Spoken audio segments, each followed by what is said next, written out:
সীমান্ত পরিস্থিতির খবর জানাতে কুড়িগ্রাম থেকে আমাদের সাথে যুক্ত হচ্ছেন গোলাম মাওলা সিরাজ, চুয়াডাঙ্গা থেকে যুক্ত হবেন রেজাউল করিম লিটন এবং জয়পুরহাট সীমান্ত থেকে আমাদের সাথে যুক্ত হবেন হারুনুর রশিদ। শুরুতে কুড়িগ্রামে যাব গোলাম মাওলা সিরাজের কাছে। সিরাজ, বিজেপি এবং বিএসএফ এর মধ্যে পতাকা বৈঠকের পরও এখনো যারা শূন্য রেখে অবস্থান করছেন তাদেরকে ফিরিয়ে নেওয়ার ব্যাপারে কোনো সন্তোষজনক তথ্য আমরা পাইনি। আপনার কাছে সবশেষ কি খবর আছে সেখানকার? নিশ্চয়ই আসলে সন্তুষ্টি হওয়ার মতো এখন পর্যন্ত খবর ওই সীমাতে নাই। কারণ যারা পুঁচুনির শিকার হয়েছে তারা এখন পর্যন্ত নোম্যান্স ল্যান্ডে অবস্থান করছে ৯ জন, ২ জন শিশু। এবং আমরা দুপুরের পর আমি যখন কথা বলছিলাম স্থানীয় লোকজনের সঙ্গে এবং বিজিবির সঙ্গে, তারা যেটা বলছে যে সেখানে যে ২ শিশু রয়েছে সেই ২ শিশু কিন্তু ইতিমধ্যে অসুস্থ হয়ে পড়েছে সেই নোম্যান্স ল্যান্ডের মধ্যেই, এবং একজন নারীও কিন্তু অসুস্থ হয়ে পড়েছে, যেটা স্থানীয়দের মাধ্যমে আমরা জানতে পেরেছি। এদিকে বিজেপির সঙ্গে কথা বলে আমরা যে তথ্য পেয়েছি, বিজেপি যেটা বলছে যে তারা আসলে বিএসএফ এর সঙ্গে কথা বলার চেষ্টা করছে। কিন্তু বিএসএফ এর তেমন সাড়া পায়নি দ্বিতীয়বার। কারণ গতকাল অ্যা অ্যা অ্যা দুপুরে যখন পতাকা বৈঠক হচ্ছিল ২ দেশের সীমান্তরক্ষীদের নিয়ে, তখন যেমনটা বাংলাদেশের সীমান্তরক্ষী বাহিনী যেমনটা সাফ জানিয়ে দিয়েছিল যে তাদেরকে বাংলাদেশে প্রবেশ করতে দেয়া হবে না। তারাও কিন্তু বলেছে যে আসলে তাদেরকে বাংলাদেশে নিতে হবে। তাদেরকে আসলে ভারত আর ফিরিয়ে নেয়া হবে না। এই পরিস্থিতিতে সেখানকার যে ৯ জন মানুষ রয়েছেন শিশু সকল, তারা কিন্তু বড় বিপাকে পড়েছে। তারা আসলে খাবারহীন রয়েছেন, এমনকি পানিহীন রয়েছেন। সেখানে স্থানীয় লোকজন তাদেরকে যতটুকু সম্ভব সহযোগিতা করার চেষ্টা করছে। কিন্তু হঠাৎ করে শিশু দুটি অসুস্থ হয়ে যাওয়ায় আরো বিপাকে পড়েছে সেই মানুষগুলো। কিন্তু আ আ বিজেপি যেভাবে বলছে তাতে আসলে খুব অল্প সময়ের মধ্যে তাদেরকে যে ভারতে আবারও ফেলে দেওয়ার সুযোগ হবে, এমনটাও কিন্তু আসলে সম্ভাবনা সেখানে নেই। সবকিছু মিলে এই সেই পুচিনির শিকার মানুষগুলোকে নিয়ে কিন্তু সেখানকার মানুষও কিন্তু একটু দুশ্চিন্তায় পড়ে গেছে। নিশ্চিত। ধন্যবাদ সিরাজ আপনাকে। চুয়াডাঙ্গায় রয়েছেন রেজাউল করিম লিটন। লিটন, শেষ খবর পাওয়া পর্যন্ত আপনি যেমনটি জানাচ্ছিলেন যে এখন পর্যন্ত পুশিনের কোনো ঘটনা আর ঘটেনি। এই মুহূর্তে আর সবশেষ কি তথ্য আছে জানাবেন।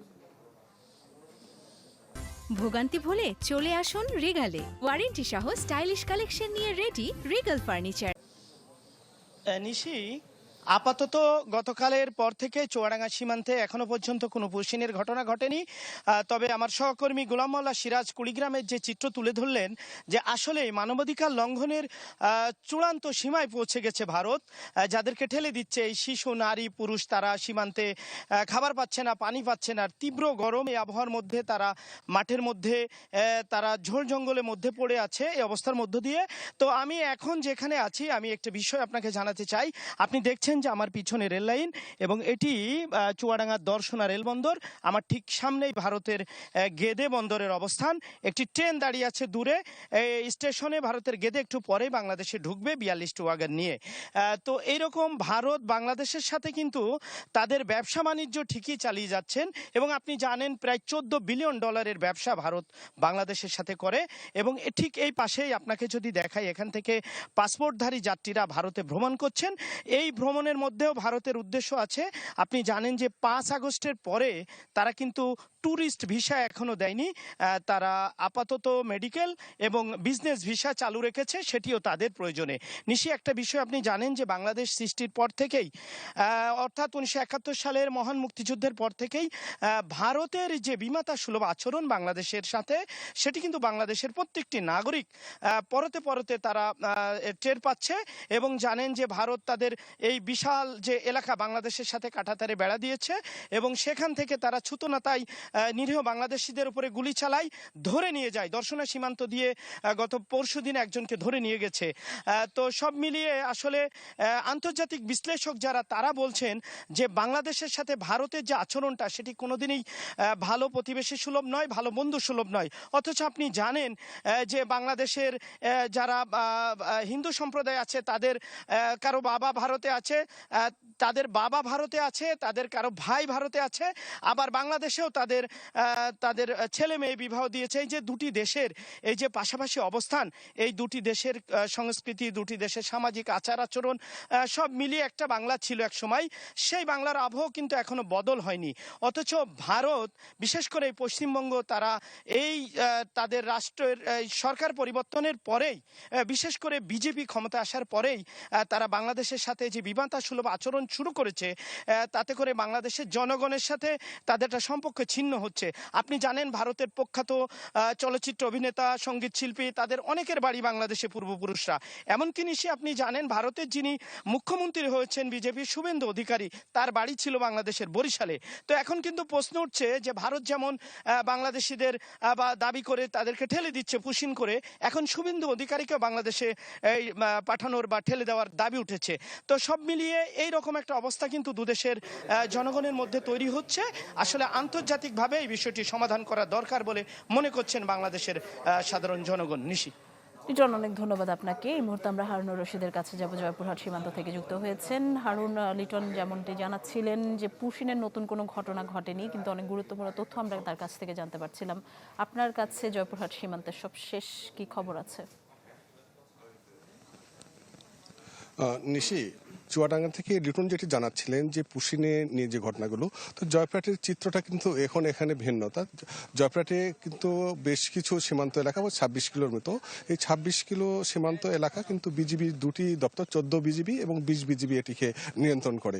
তো এর মাঝে কিন্তু গতকালকে জয়পুরহাট 20 বিজিবির অধীনে পাঁচবিবি উপজেলার হাটখোলা সীমান্তের হঠাৎ পাড়া 279 20 সাব পিলার দিয়ে কিন্তু একজন ভারতীয় যে ব্যক্তিকে পুশিন করে পাঠিয়ে দেয় বিএসএফ সদস্যরা।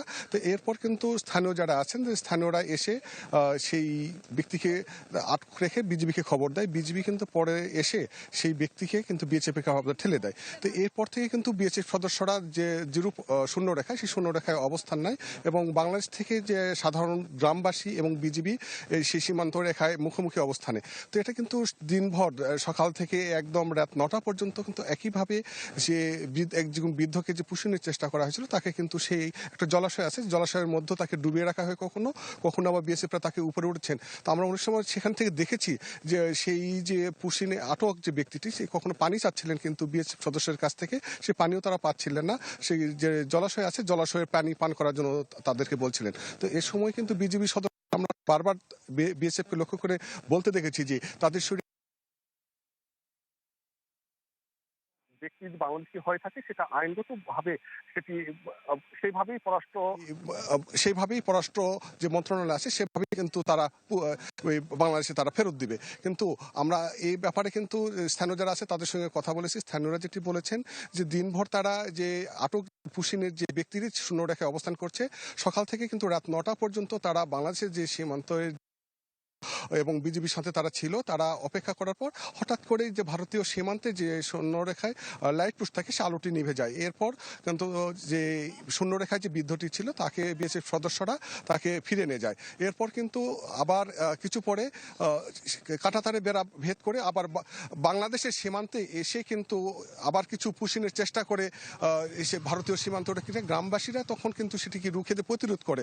তো এরপর থেকে কিন্তু সেটা ভারতীয় যারা আছে তারা কিন্তু আবার তাদেরকে ফিরে নিয়ে চলে যায়। তারপর থেকে কিন্তু গ্রামবাসীরা, আজকেও আমরা দেখেছি, তারা সেখানে গিয়ে তারা বিজিবি সহ তারা সেখানে পাহারা দিচ্ছেন। তারা এই যে একটি কথা যে কোনো ক্রমেই যে ভারত থেকে কোনো পুশিন ঘটাতে দিবে না। কিন্তু সীমান্ত এলাকার মানুষেরা যেটা বলছেন যে এই পুশিনের বিষয় নিয়ে তারা কিন্তু একটা আতঙ্কের মধ্যে রয়েছে। এই ছিল জয়পুরহাট থেকে পুশিনের ঘটনা নিয়ে সর্বশেষ খবর। হারুনুর রশিদ, আপনাকে ধন্যবাদ। দর্শক দেখছিলেন কুড়িগ্রাম, চুয়াডাঙ্গা এবং জয়পুরহাটের সীমান্ত পরিস্থিতি সবশেষ খবর জানাচ্ছিলেন আমাদের সহকর্মীরা।